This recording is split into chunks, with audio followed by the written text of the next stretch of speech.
Hi guys, welcome back to Cleburne. Welcome back to my channel. Happy Easter to all my Christian friends.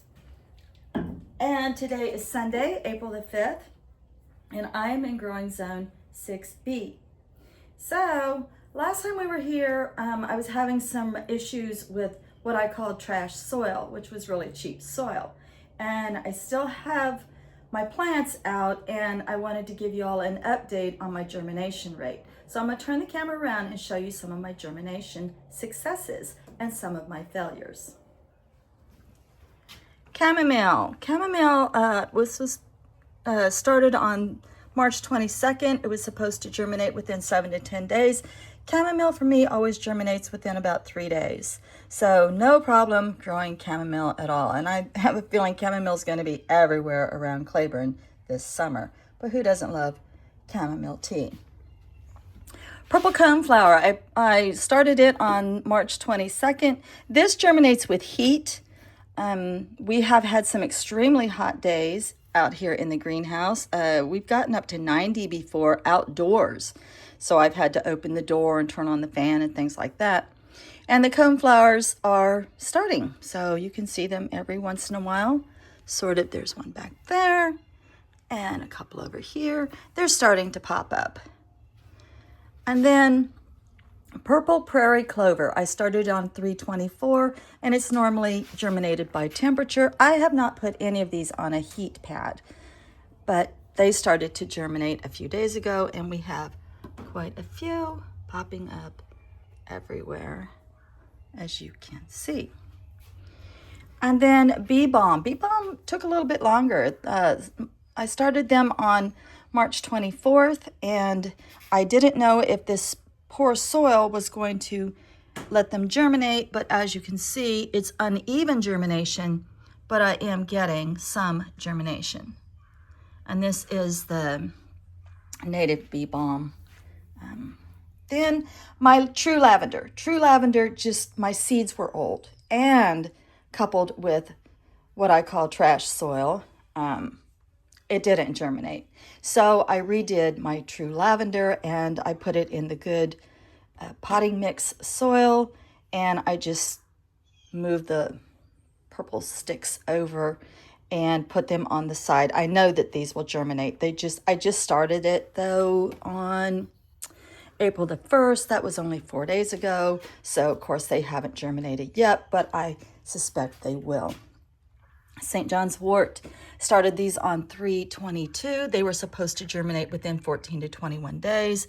And even in the trash soil, you can see some of these have pretty good germination and they're just starting. So they're just starting to show up. Blue aster, I started blue aster on 322, started it in what I call the trash soil.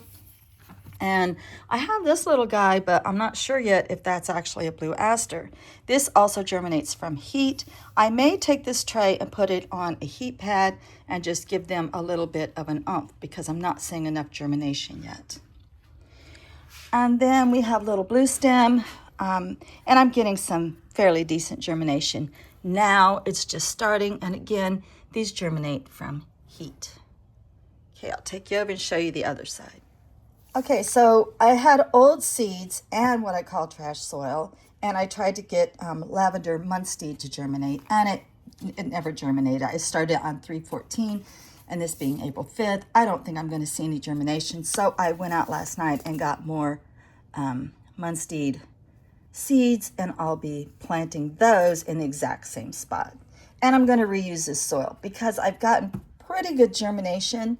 I don't want to throw out all of these because it's really hard to change the soil out of these little peat pots. They start to biodegrade, and they are not as consistently able to hold soil once they've been filled. It's really hard to refill those, so I do want to reuse this. Lavender true, this is just not going to come up. And so the seeds, again, were old. And so I already showed you on the other side, I restarted true lavender, and I'm going to start something else in this tray. I believe I have my rose milkweed 317. I've been cold stratifying it since 3/17. It's a 30-day cold stratification. However, I'm just going to, this being the 5th, that's 12 days from now. I think I'm going to go ahead and just dry these seeds out and start those in here and reuse that whole space. Joe Pye and Rattlesnake Master. I really wanted these plants, but the seeds were old. I gave it my best shot. The old seeds didn't germinate. I started them back on 3/14. I'm not going to see anything. So I have some black-eyed Susans that I'm also had been cold stratifying. So I'm pulling these out, drying these out, and I'll be planting those in one of these. So we'll get some black-eyed Susans and some rose milkweed. Here I have an experiment of some more old seeds, and I thought I would see if they would germinate under the best of conditions. And I just started them, so, you know, who knows? But they're really old seeds. So I don't look for anything to start, but that's okay, because when they don't germinate, we're just going to go with. I picked up some Big Mac's pumpkin. I chose Big Mac's this year for my pumpkin patch. So I'll give this a few more days, and when it doesn't germinate, I'm just going to start some pumpkin seeds. And then I got new flowers. So I'm making my own planter right outside this greenhouse, and I just have to put the ends on it today. And when I do, I'm going to fill it with the rest of that trash soil. I have a bag there, and I have a bag over there. And then remember, last video I told you I mixed it with my own compost. So we're going to put this beautiful crimson colored rose moss along with these lovely white petunias. So I'm going to have red and white flowers along the entire, almost the entire length of my greenhouse. Okay, this guy I picked up last night, hummingbird vine. It was $7.99, and this is going to be planted right at the back of the greenhouse. And I found a trellis in the rental yard. So yeah, this is going to come up the whole back. It's very bright over there, but the whole back of this greenhouse is going to be somewhat shaded now from hummingbird vine. And I hope I get to enjoy the hummingbirds as they flit around right outside of the greenhouse. Okay, and then after Easter, there's always clearance plants. So aren't these beautiful? Oh, I just love them. So when I get clearance plants home, I take them out of their packaging and I make sure that everybody gets a good drink and they have a little bit of room to sort of spread out and wake back up. I know that they're on their way out. I don't have any expectations of anything more than that from them this season. However, next year, they're going to be absolutely beautiful. So I will take these out after a couple of days sitting in the greenhouse, and they got a little bit of vigor back in them. I'll take them outside and plant them in my spring garden. Hiding under there is a red clematis. Let me show you how beautiful. So $8.99 again. And I just think it's absolutely, I don't know what color it's supposed to be. It says Westerplatte. I don't know what that meant. I don't know if that's a color or what. I would just call it burgundy. But I have a purple clematis, and now I wanted a red clematis on the other side. So that's this little guy. When I took him out, there was hardly any soil. I mean, there was a lot of soil, but there was hardly any root ball. It's very tiny. And so last night he looked a little peaked, but this morning he's already starting to stand up. So I got him sort of shaded underneath this big brother here, and we're just going to let him rise up, get healthy before I transplant him outside. So we're going to go on a real quick tour of the garden right now. And again, remember, I'm in growing zone 6B.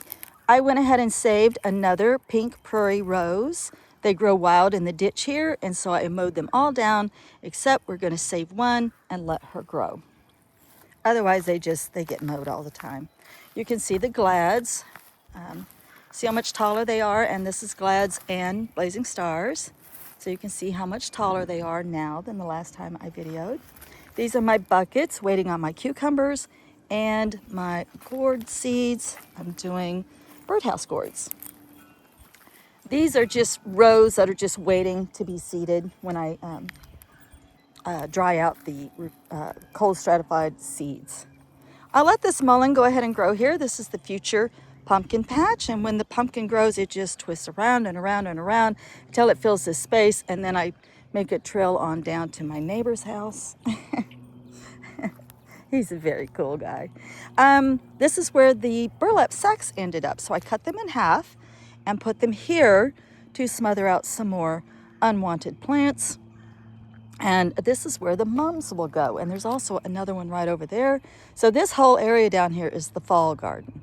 So that will be mums, and then your pumpkins, your gourds, and some more mums. I think I can fit a total of 7 mums in. Just a row waiting for seeds and a row waiting for seeds. I think this is where the rattlesnake master, the rattlesnake master and Joe Pye weed were going to be. But since they didn't germinate, they'll have to wait until next year, next season. So we're just going to fill up these 2 rows with some beautiful leftover annuals. This spot is still waiting for 2 butterfly shrubs. Oh, before I forget, that is a trellis that I found, and that's where the hummingbird vine is going to be. Okay, and then we had a frost advisory last night. So that's why you see all the straw. I quickly came out and covered everybody with straw.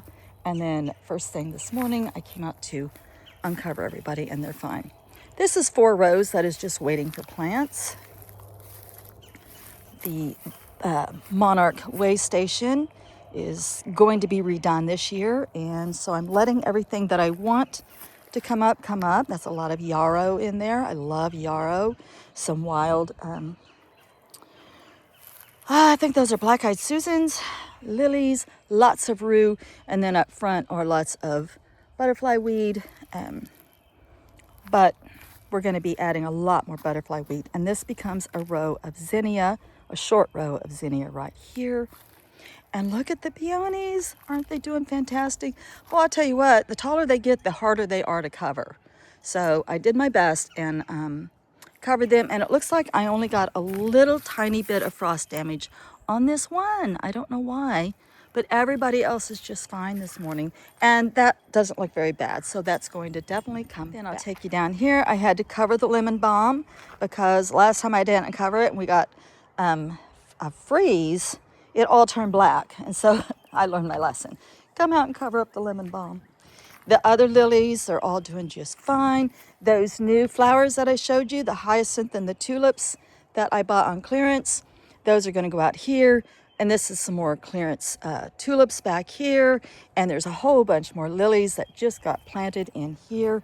And this is mostly my oriental, or my more fragrant lilies. I have orientals and trumpets, and even lily of the valley right down in here.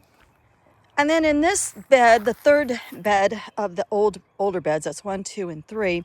This one, I went ahead and let some native bee balm just grow because this is where the actual bee balm is going to be planted. So I went ahead and let 2 bee balms grow along with I forget what that is. Some kind of, not a sunflower, but it's like a black-eyed Susan, I think. I forget its exact variety. And then a mullein. I do have 1, 2 mulleins out here, and then I have a 3rd mullein growing in my yard. I didn't get any thistle this year. I haven't been able to save a single thistle, and I'm really sad about that. These are beautiful white lilies, and one year my husband didn't know that they were lilies, and they weren't this well marked. You're probably wondering why they have Fort Knox fencing around them now, sort of. My husband did weed whack them one year. Oh my goodness, that was quite the year. This is the future plot of the medicine garden. So there will be St. John's wort, chamomile, lots of chamomile, rosemary, and 2 varieties of lavender all up in this patch. The old refrigerator bed, garden bed, is waiting for cherry tomato and 2 basil plants, but it's a little cold yet to mess with those. You remember the gnome garden that I put in. I went ahead and covered those last night. So now I'm hoping that a wind fairy comes by and blows all the straw off of them, because I did have to cover them. But the plants are doing fabulous. I love these little blue lobelia. They're so cute. The planter, it's got a lot of old wood in the bottom, so that will act like a sponge that will hold water, so I won't have to water as often. And then it, you know, when the wood can't hold any more water, it goes, this old wood can't hold any more. It's hugelkultur. So it sort of acts like a sponge, and it kind of breathes with water, and then it will hold water for the plants. And since it's just sun moss and petunias, I don't feel like I need a very deep box. So all the rest of that soil will go in here, and this is where the red and white sun moss and petunias will grow.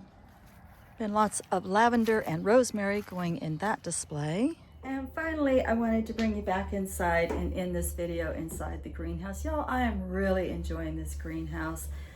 It's just, I don't know, it's like my little home away from home. I spend so much time out here. I love coming out here. People call it work. It doesn't feel like work to me. This is just an absolute pleasure to be out here. So I wanted to end this video on these beautiful tulips. Again, I got so many bulbs, and look at that little baby one starting down right there. I don't know if you can see him. So I just wanted you all to enjoy those tulips, and I wish you could smell these. These are the giant hyacinth. I want you guys to smell that. Smells good, doesn't it? All right, y'all. Happy Easter.